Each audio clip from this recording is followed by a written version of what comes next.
श्री सीताराम। राधे राधे दोस्तों। आज कार्तिक मास शुक्ल पक्ष की प्रबोधिनी एकादशी है, जिसको हम देव उठनी एकादशी के नाम से भी जानते हैं। और आज ही के दिन भगवान ने माता तुलसी से विवाह किया था। तो आज के दिन तुलसी और शालिग्राम भगवान का विवाह भी कराया जाता है, जिसका अनंत पुण्य फल भक्तों को प्राप्त होता है। तो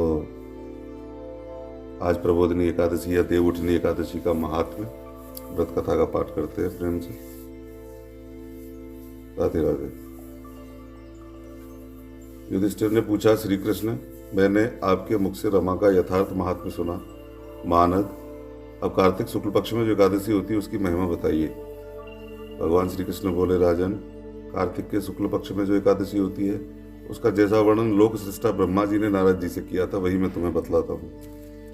नारद जी ने कहा, पिताजी, जिसमें धर्म कर्म में प्रवृत्ति कराने वाले भगवान गोविंद जागते हैं, उस प्रबोधिनी एकादशी का महात्म्य बतलाइए। ब्रह्मा जी बोले, मुनिश्रेष्ठ, प्रबोधिनी का महात्म्य पाप का नाश, पुण्य की वृद्धि तथा उत्तम बुद्धि वाले पुरुषों को मोक्ष प्रदान करने वाला है। समुद्र से लेकर सरोवर तक जितने भी तीर्थ हैं, वे सभी अपने महात्म्य की तभी तक गर्जना करते हैं जब तक कि कार्तिक मास में भगवान विष्णु की प्रबोधिनी तिथि नहीं आ जाती। प्रबोधिनी एकादशी को एक ही उपवास कर लेने से मनुष्य 1000 अश्वमेघ तथा 100 रासु यज्ञ का फल पा लेता है। बेटा, जो दुर्लभ है, जिसकी प्राप्ति असंभव है तथा जिसे त्रिलोकी में किसी ने भी नहीं देखा, ऐसी वस्तु के लिए भी याचना करने पर प्रबोधिनी एकादशी उसे देती है। भक्तिपूर्वक उपवास करने पर मनुष्यों को हरबोधिनी एकादशी ऐश्वर्य, संपत्ति, उत्तम बुद्धि, राज्य तथा सुख प्रदान करती है। मेरू पर्वत के समान जो बड़े बड़े पाप हैं, उन सबको यह पाप नाशिनी प्रबोधिनी एक ही उपवास से भस्म कर देती है। पहले के हजारों जन्म में जो पाप किए गए हैं, उन्हें प्रबोधिनी की रात्रि का जागरण रुई की ढेरी के समान भस्म कर डालता है। जो लोग प्रबोधिनी एकादशी का मन से ध्यान करते तथा जो इसके व्रत का अनुष्ठान करते हैं, उनके पितर नरक के दुखों से छुटकारा पाकर भगवान विष्णु के परम धाम को चले जाते हैं। ब्राह्मण, अश्वमेध आदि यज्ञों से भी जिस फल की प्राप्ति कठिन है, वह प्रबोधिनी एकादशी को जागरण करने से अनायास ही मिल जाता है। संपूर्ण तीर्थों में नहाकर सुवर्ण और पृथ्वी दान करने से जो फल मिलता है, वह श्री हरि के निमित्त जागरण करने मात्र से मनुष्य प्राप्त कर लेता है। जैसे मनुष्यों के लिए मृत्यु अनिवार्य है, उसी प्रकार धन संपत्ति मात्र भी क्षण भंगुर है।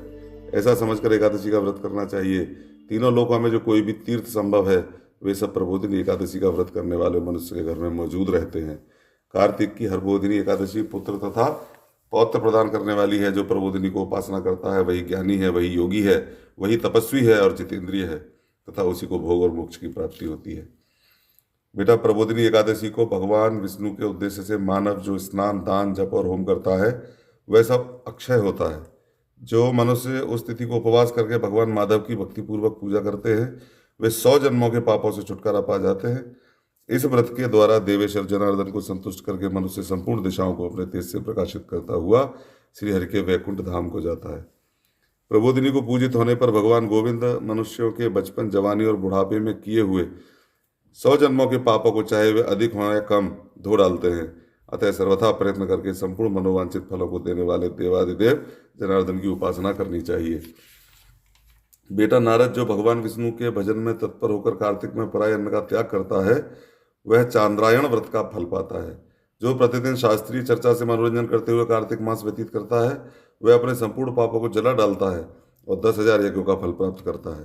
कार्तिक मास में शास्त्रीय कथा के कहने सुनने से भगवान मधुसूदन को जैसा संतोष होता है, वैसा उन्हें यज्ञ, दान अथवा जप आदि से भी नहीं होता। जो शुभ कर्म परायण पुरुष कार्तिक मास में एक या आधा श्लोक भी भगवान विष्णु की कथा वाँचते हैं, उन्हें 100 गोदान का फल मिलता है। महामुने, कार्तिक में भगवान केशव के सामने शास्त्र का स्वाध्याय तथा श्रवण करना चाहिए। मुनिश्रेष्ठ, जो कार्तिक में कल्याण प्राप्ति के लोभ से श्री हरि की कथा का प्रबंध करता है, वह अपनी 100 पीढ़ियों को तार देता है। जो मनुष्य सदा नियम पूर्वक कार्तिक मास में भगवान विष्णु की कथा सुनता है, उसे सहस्र गोदान का फल मिलता है। जो प्रबोधिनी एकादशी के दिन श्री विष्णु की कथा श्रवण करता है, उसे 7 द्वीपों से युक्त पृथ्वी दान करने का फल प्राप्त होता है। मुनिश्रेष्ठ, जो भगवान विष्णु की कथा सुनकर अपनी शक्ति के अनुसार कथावाचक की पूजा करते हैं, उन्हें अक्षय लोक की प्राप्ति होती है। नारद, जो मनुष्य कार्तिक मास में भगवत संबंधी गीत और शास्त्र विनोद के द्वारा समय बिताता है, उसकी पुनरावृत्ति मैंने नहीं देखी। मुने, जो पुण्यात्मा पुरुष भगवान के समक्ष गान, नृत्य, वाद्य और श्री विष्णु की कथा करता है, वह तीनों लोकों के ऊपर विराजमान होता है। मुनिश्रेष्ठ, कार्तिक की प्रबोधिनी एकादशी के दिन बहुत से फल, फूल, कपूर, अर्गजा और कुमकुम के द्वारा श्री हरि की पूजा करनी चाहिए। एकादशी आने पर धन की कंजूसी नहीं करनी चाहिए, क्योंकि उस दिन दान आदि करने से असंख्य पुण्य की प्राप्ति होती है। प्रबोधिनी को जागरण के समय शंख में जल लेकर फल तथा नाना प्रकार के द्रव्यों के साथ श्री जनार्दन को अर्घ देना चाहिए। संपूर्ण तीर्थों में स्नान करने और सब प्रकार के दान देने से जो फल मिलता है, वही प्रबोधिनी एकादशी को अर्घ देने से करोड़ गुना होकर प्राप्त होता है। देवर्षि अर्घ के पश्चात भोजन, आच्छादन और दक्षिणा आदि के द्वारा भगवान विष्णु की प्रसन्नता के लिए गुरु की पूजा करनी चाहिए। जो मनुष्य उस दिन श्रीमद् भागवत की कथा सुनता अथवा पुराण का पाठ करता है, उसे एक एक अक्षर पर कपिला दान का फल मिलता है। मुनिश्रेष्ठ, कार्तिक में जो मनुष्य अपनी शक्ति के अनुसार शास्त्रोक्त रीति से वैष्णव व्रत का पालन करता है, उसकी मुक्ति अविचल है। केतकी के एक पत्ते से पूजित होने पर भगवान गरुड़ध्वज 1000 वर्ष तक अत्यंत तृप्त रहते हैं। देवर से जो अगस्त के फूल से भगवान जनार्दन की पूजा करता है, उसके दर्शन मात्र से नरक की आग बुझ जाती है। वत्स, जो कार्तिक में भगवान जनार्दन को तुलसी के पत्र और पुष्प अर्पण करते हैं, उनका जन्म भर का किया हुआ सारा पाप भस्म हो जाता है। मुने, जो प्रतिदिन दर्शन, स्पर्श, ध्यान, नाम कीर्तन, स्तवन, अर्पण, सेचन, नित्य पूजन तथा नमस्कार के द्वारा तुलसी में 9 प्रकार की भक्ति करते हैं, वे कोटि सहस्त्र युगों तक पुण्य का विस्तार करते हैं। नारद, सब प्रकार के फूलों और पत्तों को चढ़ाने से जो फल होता है, वह कार्तिक मास में तुलसी के एक पत्ते से मिल जाता है। कार्तिक आया देख, प्रतिदिन नियम पूर्वक तुलसी के कोमल पत्तों से महाविष्णु श्री जनार्दन का पूजन करना चाहिए। 100 यज्ञों द्वारा देवताओं का यजन करने और अनेक प्रकार के दान देने से जो पुण्य होता है, वह कार्तिक में तुलसी दल मात्र से केशव की पूजा करने पर प्राप्त हो जाता है। बोलिए विष्णु भगवान की जय। श्री कृष्ण गोविंद हरे मुरारे, हे नाथ नारायण वासुदेव। श्री कृष्ण गोविंद हरे मुरारे, हे नाथ नारायण वासुदेव।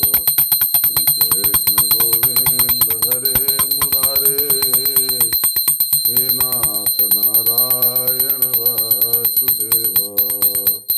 कृष्णाय वासुदेवाय हरे परमात्मने प्रणतः क्लेशनाशाय गोविंदाय नमो नमः। श्री कृष्ण गोविंद हरे मुरारे, हे नाथ नारायण वासुदेवा। श्रीमन्नारायण श्री हरि।